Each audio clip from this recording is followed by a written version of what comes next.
Hi and welcome to this video. Hope you're all well. This is going to be a video on setting up OpenVPN using the Oracle Cloud infrastructure. Now this is a very popular service because they offer what's called an always free allocation, which gives you a bunch of resources which you never have to pay for and which are always free forever, apparently.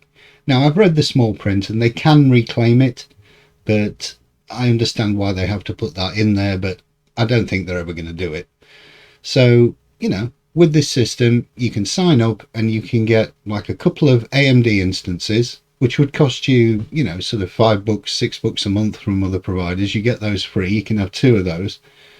And you can also have 4 ARM cores and up to 24 gig of memory on those ARM cores, and you can arrange that any way you like. You can have sort of 1 instance with 4 cores, or you can have 4 cores with 1 instance. Completely up to you how you arrange all that, and all of that is perfectly free, which is a pretty good deal. One of the uses of and basically what they are VPSs, they're virtual private servers.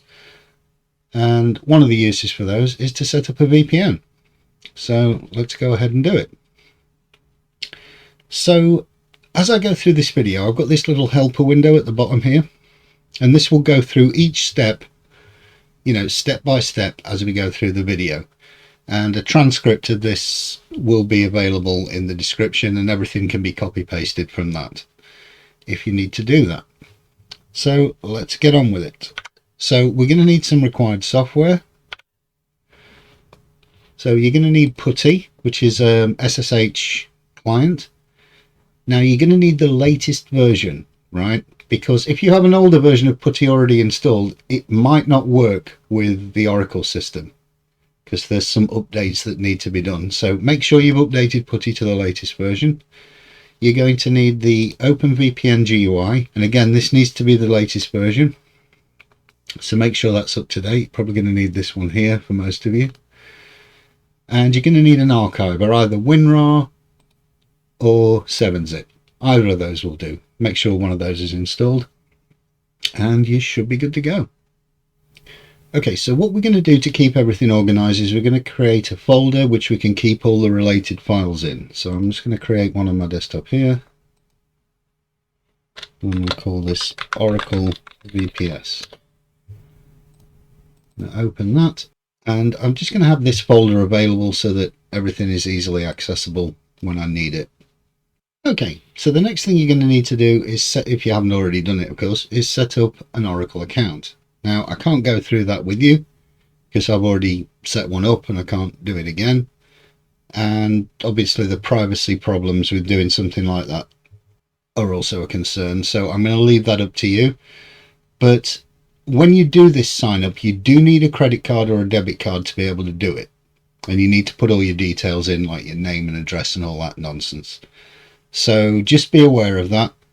They don't charge you anything. Well, they kind of do. They charge like a pre-authorization just to make sure that your card is valid, and you get that back. I think it charged me about 80 pence and then it was refunded, so that's not a problem. We'll never charge that card apparently unless you upgrade the account, so don't worry too much about that. If you're really concerned about it, you can use a virtual credit card, or you can sign up and then contact your bank and say you've lost your card, and then they'll send you a new one, and then you never have to worry about it.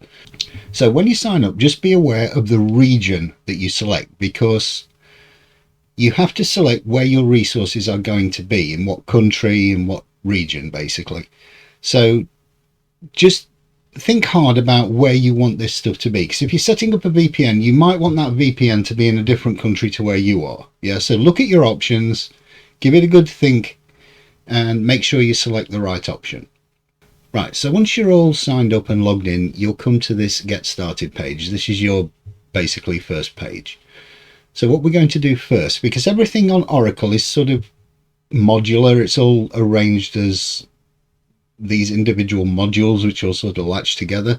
So the first thing we're going to do is set up the VCN, and this is what your instance is connected to in order to give it networking. So we're going to set that up before we actually create the instance. So in the top left, you've got these three horizontal bars. Click that and then click on Virtual Cloud Networks.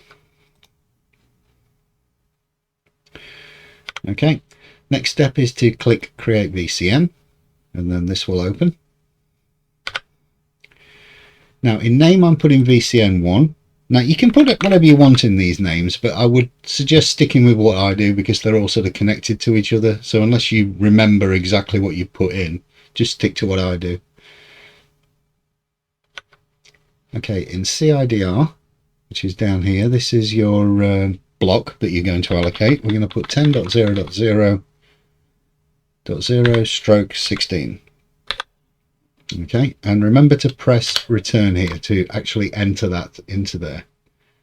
Scroll down.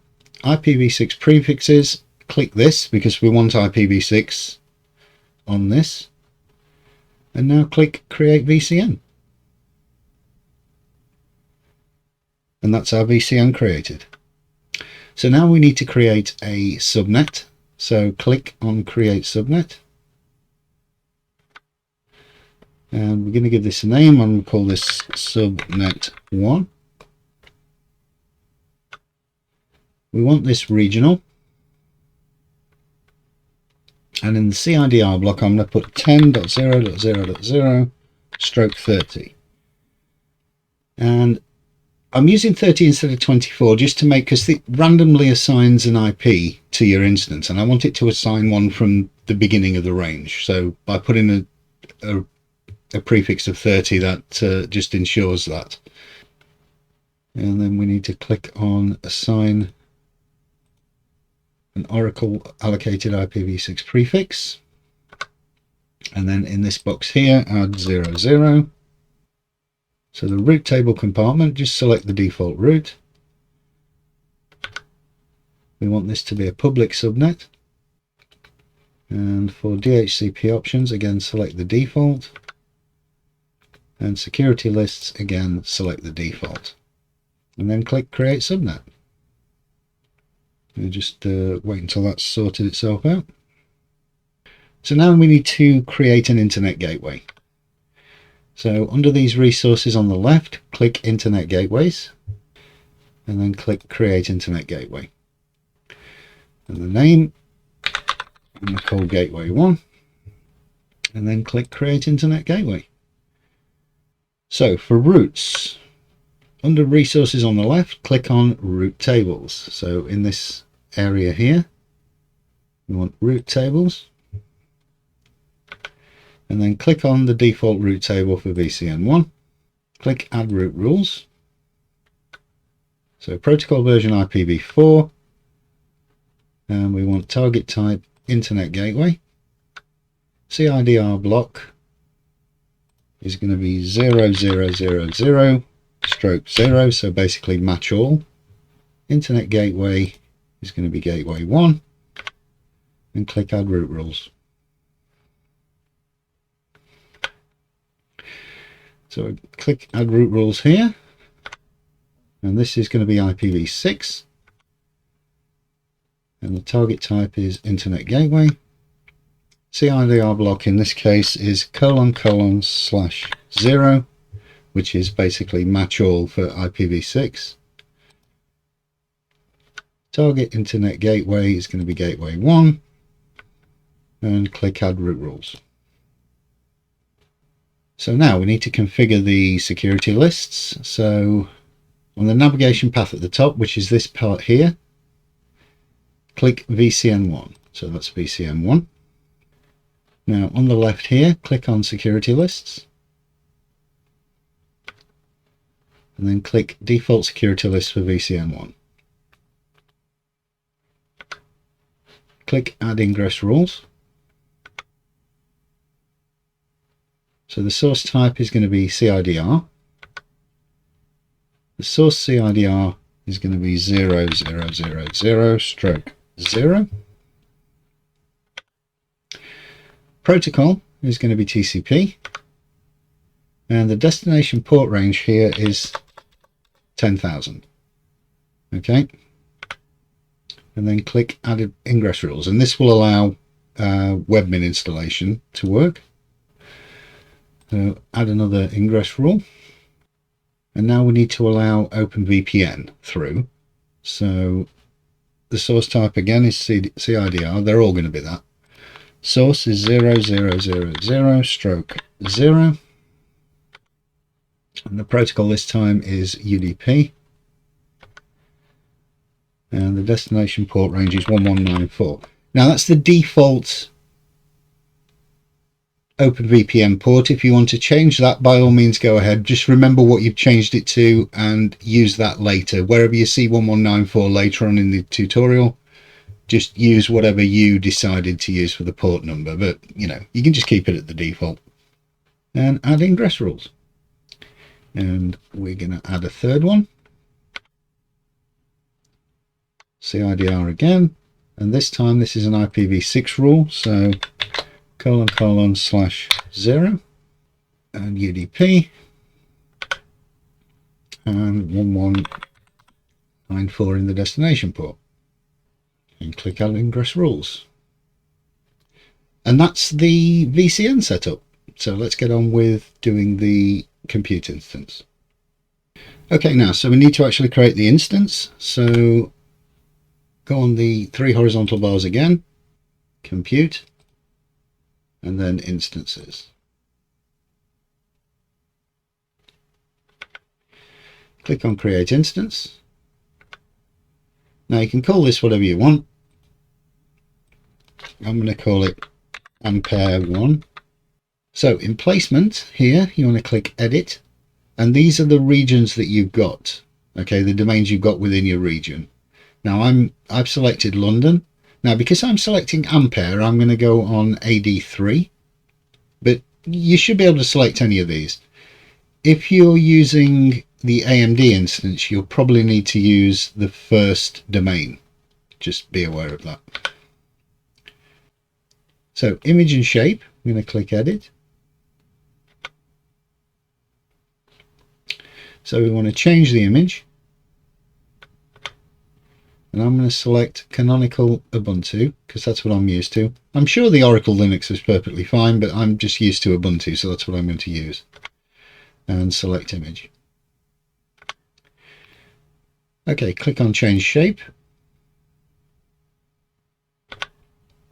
Now again here, select whatever you like, but what I'm going to do is I'm going to select Ampere, and you can see here it says always free eligible. That's what you want.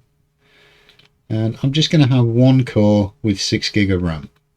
Yeah, you can select 2, 3 or 4 cores with up to 24 gig of RAM if you like. Completely up to you what you want to do. You might want to be doing something else with the VPS. You might need it to be a little bit more powerful. Again, up to you. So I'm going to select shape there. Network should be already set up because we've already done that. So we need to do the SSH keys for logging in. So I'm going to get it to generate a key pair for me, and I'm going to save the private key. So there's my private key, and I'm also going to save the public key. So there's my public key, and they're in the my organization folder in there. Okay, boot volume. We're going to specify a custom boot volume size, and we're going to use 50 gigabytes, which is already selected. And if this is selected, just unselect it. You really don't need it. I mean, you could leave it ticked if you like. I just don't see any reason for it with just a VPN. Okay, now we can click create. Now when we do this, we might get an error. Might get like a red bar appearing at the bottom to tell us that there's no availability in that domain. So let's just see what happens. Sometimes it happens, sometimes it doesn't. Yeah, see, I got an error. So what we can do is just try again, and this time it's worked, you see. Now if it didn't work, if it keeps getting an error, just try a different domain and you should be good to go. It's just a question of keep trying it until it works. Okay, so there's our instance. Okay, so Oracle, at least I can't find a way to get a rooted block of IP6 addresses to the instance, so we have to add them all individually. So I'm using a 4-bit allocation here, so that's a 124 prefix and a 4-bit allocation, giving us 16 IP addresses. Now one of those you can't use, and another one is used by the VPN gateway itself, so that leaves 14 IP addresses that can be assigned to VPN clients.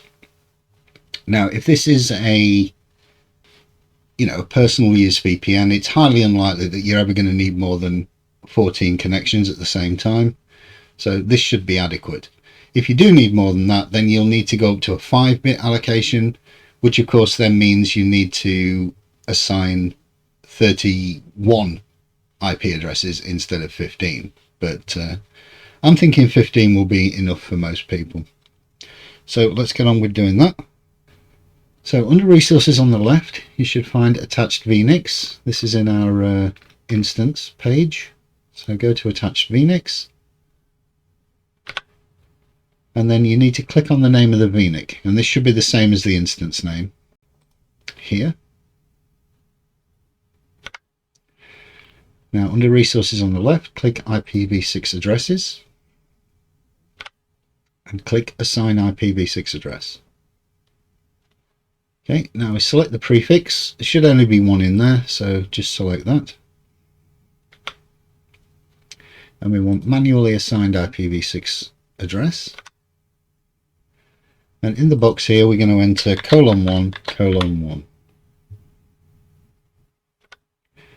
and click assign. And then that's going to go down here.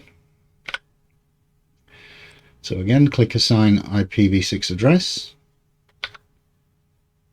Select the prefix. Manually assign. And this time in the box, we're entering :1:2. And click assign, and this has added the second IP address. And basically you just need to keep repeating that process all the way up to :1:F. So I'll do that off camera and come back. So there we are, there's all the 15 IPv6s added. So now what we're going to do is to create an information file. So we'll create a new text document in here, and we'll call this info. So open that, and I'm just going to plonk this down here. So in this file we want the public and private IPv4 addresses.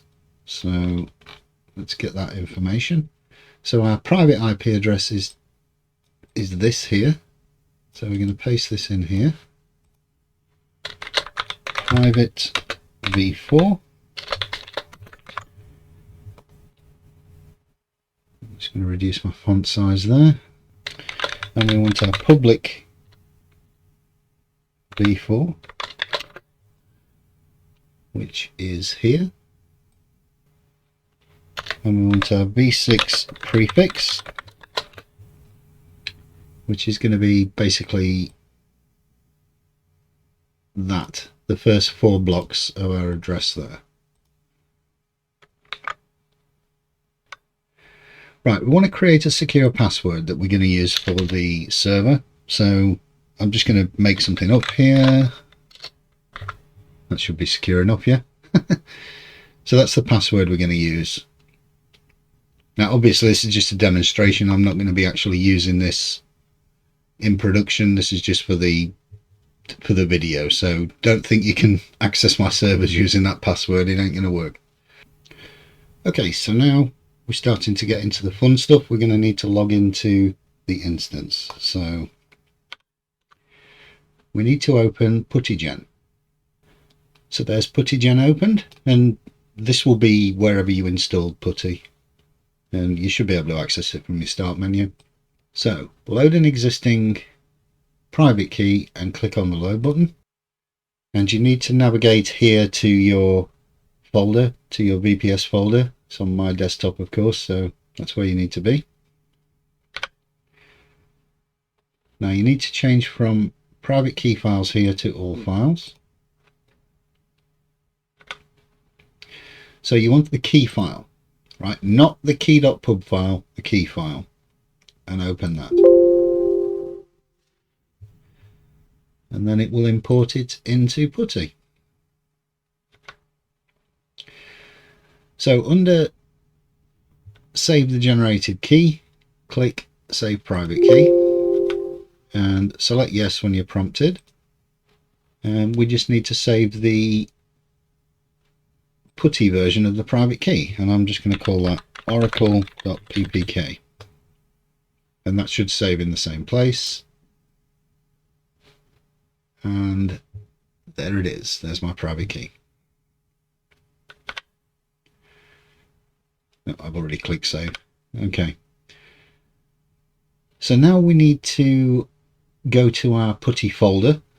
So where PuTTY is actually located, where it's installed. Let's just close PuTTY. So I'm going to do that now. So here we are in the PuTTY folder. So we need the main PuTTY executable, which is that one. And notice you can see it says .exe because I don't have file extensions hidden. Right? That is something I would recommend everybody do. Okay, so we need to right click this and select copy. And then in our VPS folder over here, click on empty space and paste shortcut. There we go, I can close that now. Now you need to rename the shortcut. I'm going to rename it to this. Again, you can rename it to whatever you like, but that's what I'm going to rename it to. Okay, so right click the shortcut and select properties. And there's the property for the shortcut. So this is what we are seeing in target. So we need to change this to this. So we need to put this after it. Remember that space there, that's important. So public IPv4, that's going to be this IP. So we need to replace that with that.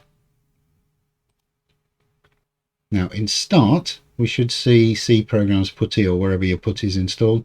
We need to change this to the same folder. So we'll grab the location of this folder here and we'll paste that into start in and put it in quotation marks. I don't actually need to there because there's no spaces in it, but it's just a good idea to do anyway. And then just click OK. Now if we double click that shortcut, we should now log in. And let's see if it works. So we need to accept the certificate warning. And we are now logged in. Alright, now we need to set the passwords for the root account and for our Ubuntu account. So here's our password, secure password that we created earlier. We're going to copy that into the clipboard. Now in the shell, now when you reselect the shell, click on the title bar of PuTTY, because if you click in the text area, you could select text and then that will replace the password in the clipboard. So in here, we're going to type sudo PASSWD, and then it'll ask for a new password. Okay, so when you're asked for a new password, we're just going to right click in the window, press return, and then right click again, press return, and that will update the root password. So now we're going to type sudo PASSWD Ubuntu, and again right click return, right click return, and that just sets passwords for those accounts. And that's useful if you need to get into the account via the recovery console on the cloud website, just in case anything goes horribly wrong. And also you need the password to be able to log into Webmin, of course. Okay, so now we're going to update the image. So to do that, we're going to type sudo apt update. And I can't type. Okay, that's done. And now sudo apt upgrade. Enter yes. And then that will go ahead and update itself. So we'll come back when that's finished. Okay, so we get this pink screen. Just press return here. And now what you want to do is press tab until OK is highlighted like there, and press return. And that's the upgrade done. So now we need to enable forwarding. So in the shell, we're going to enter this command, and we need to remove the hash from before IPv4-IP forward, and also from IPv6 forwarding. So that's what it should look like. So press Ctrl X, then Y, then return. Okay, now we need to edit the OpenSSL configuration because it's not quite lax enough for us. So in the shell, enter this command here, and we want to scroll down until we see this default days equals 365.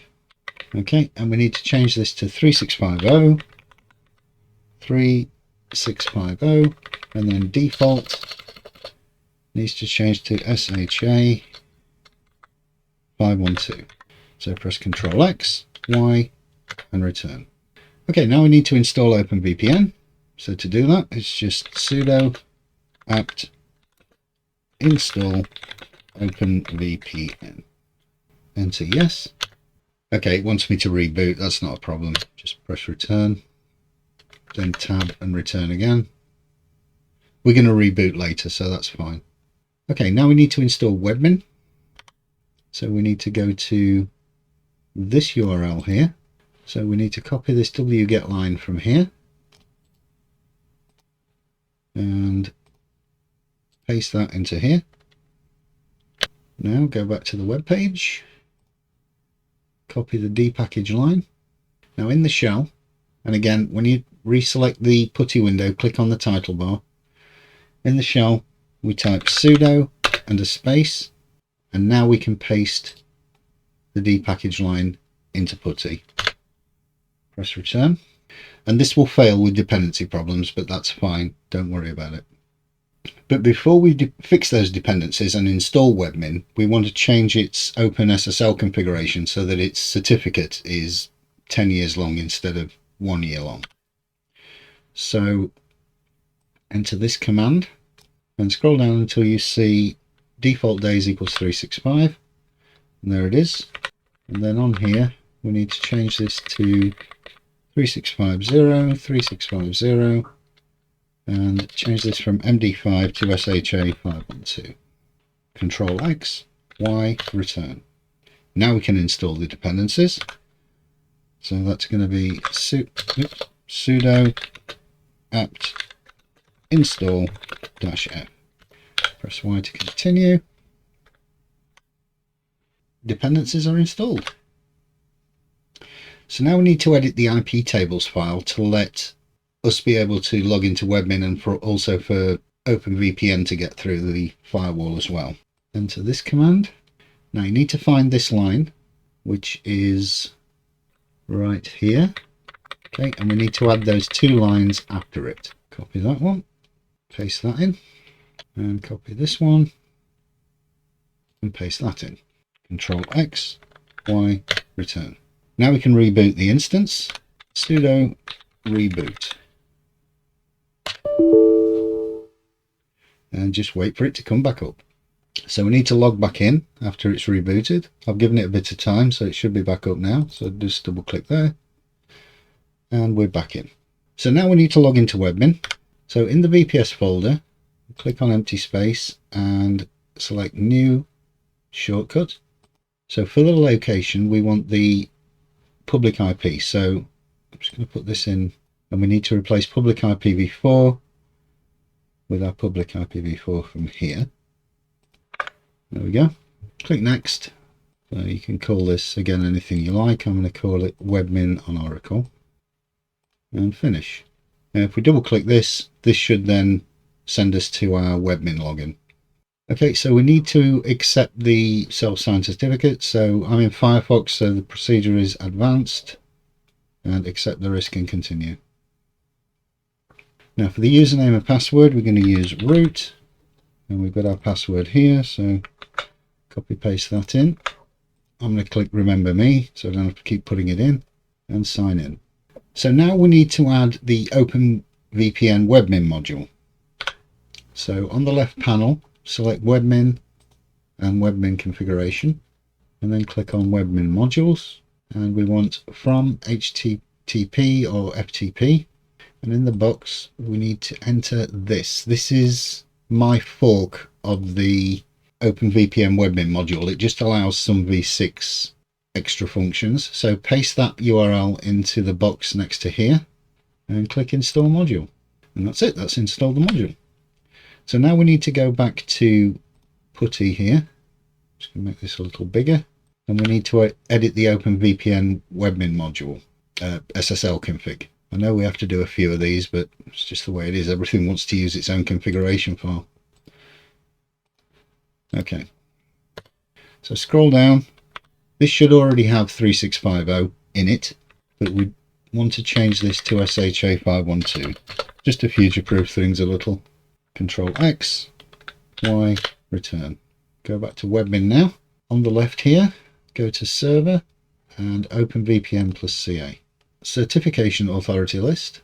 And again, you can call this whatever you want. I'm going to call it my CA and click Save.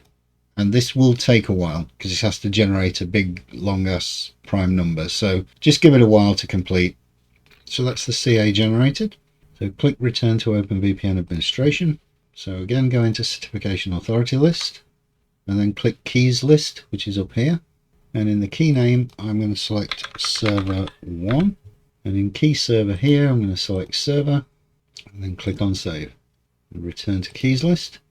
Now in the key name I'm going to select Oracle _v4, and in Key Server we want that to be Client, and then click Save, return to Keys List, and in key name Oracle _v6, again Client, and click on Save. So now we need to actually create the VPN instance itself. So on the left, click OpenVPN plus CA, and click on VPN list. New VPN server. Now again, I'm going to call this Oracle VPN. Again, that's up to you. Protocol, select UDP6. In net IP assigns, which is down here, we want to put 10.50.0.0, and in netmask 255.255.255.0. Persist unpersist, yes. Allow multiple clients, which is there, yes. And encrypt packets, we want AES 256 GCM, which is right there. Use fast LZO, no. And the user and group I'm going to set to root. That's only important if you're using Linux as the client. In Windows it doesn't matter. And float is useful, if I can find it. There it is. That allows your IP address that you're connecting to the VPN from to change, and your port. So if you get disconnected by your ISP for any reason, or there's some kind of network hiccup and your IP changes, it's not going to interrupt your VPN session. And that's very useful if you're on a mobile device and you're going from one hotspot to the next. Your IP address is going to be constantly changing, your internet facing one. And this will stop the VPN from having a problem with that. So in additional configurations, we need to enter some data. So let me just make this a bit bigger so I can see what I'm doing. So in here, we need to copy all of this out into here. And we need to replace these parts here. So we need the prefix, which we've got in our info file. So copy that. And then we need to replace this part with our prefix. Like that. And also this one. Like that. Now we can click Save.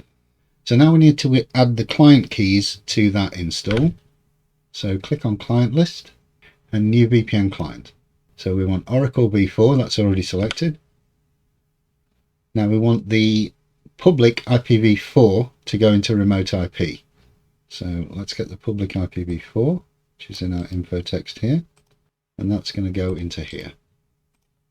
Now turn off the fast LZO compression additional configurations, auth, SHA 512, like that. Then click on save. And again, we need to click on new VPN client. And this time we want Oracle v6, which is right. Now in the remote IP, we want our prefix, which is here. Put that in there. And at the end of that, we want : 1 after the prefix. And again, turn LZO compression off. And additional configurations, auth, SHA 512, and click on save. Now on both Oracle v4 and v6, we need to click on archive and save those into our VPS folder over here. So do that now. And I need to allow the pop-up. That's the v4 and the v6. So there we go. We've got those two client key bundles there. So now we need to install the client keys into OpenVPN client on Windows. So we need to start the OpenVPN GUI application. So I'll do that now. I've got an error because there's no profiles configured yet. So just click OK on there. Now we need to right click on the notification icon and click settings. So that's the notification icon down here, and click on settings. So I forgot to put it in the teleprompter here, but you need to click on advanced. Now under configuration files, you can see you've got a folder containing a file path, and to the right of this there's a button. Click that and this will open a browser window. So these archive files that you downloaded earlier, open one of those, and you can either open it with WinRAR or 7-zip. I'm going to open it with 7-zip. Now with WinRAR you just get the folder straight away, but with 7-zip you get this tar file. You just need to click on that and then you get the folder. So you need to take this folder and drag it into there, and then do the same with the other archive file. So I'm going to open that with 7-zip, go into here and drag that out into here and click cancel. Now we need to configure IP tables so that it will forward packets properly. So in Webmin on the left panel, select networking and Linux firewall. Now you can see under forwarded packets here, there's one rule, it's a reject rule, and we don't want that because that will stop it working. So select that box and then click delete selected. We need to switch to the NAT table. So up here, network address translation NAT, and then packets after routing, post routing, which is down here, click add a rule. Action to take is going to be source NAT. IP imports for source NAT. We want to select IP range, and then in this first box we want our private IPv4, which is this one. And then this is blank, this is blank, and this is blank. Source address on network, that needs to be equal to, and then in here we type 10.50.0.0/24, and then the outgoing interface equals, now my interface is called EMP-OS3. I think that's pretty much standard for Oracle. It's probably going to be the only available option anyway, other than LO. So whatever it is, it's probably going to be that though. And then click create. Then apply configuration. Alright, we just need to do a small modification to the client configuration. Right click OpenVPN's GUI's notification icon and select settings. Go to the advanced tab and click this browse button. Okay, right click Oracle v4 and select open in new window. Now the Oracle v4 OVPN, right click this and open it with Notepad. And where you can see Proto UDP 6, get rid of the 6 so it just says UDP, then go File, Save, and then you can close the Notepad. Close this, close that. Let's see if we're working. So we need to reboot the server. So sudo reboot, and we'll give that a little time to restart itself. And there we go, we're back in. Let's test the VPN. Right click the OpenVPN GUI icon. Now we're going to move to Oracle v4 and select connect. Now you can also do, if you've got v6 access at home or at the office or wherever you've installed this, you can use v6 to connect as well. That can be useful if you've lost v4 access for some reason, if your ISP is doing maintenance, that can often happen where you don't have v4 access but you still have v6 and vice versa, so that can be useful for that scenario. But for this one we're just going to use v4 and we'll select connect, and that seems to be working. There we go. So let's test to see what my IP is. And it is indeed showing my IPv6 address. So let's just see if we've got everything. That's my IPv6. And the IPv4 is indeed the public v4 of the server. So that has worked. Our VPN is up and running. So there we go. That's how, what's this? Go away. That's how to get it set up. Hope it helped you out. See you later. Bye.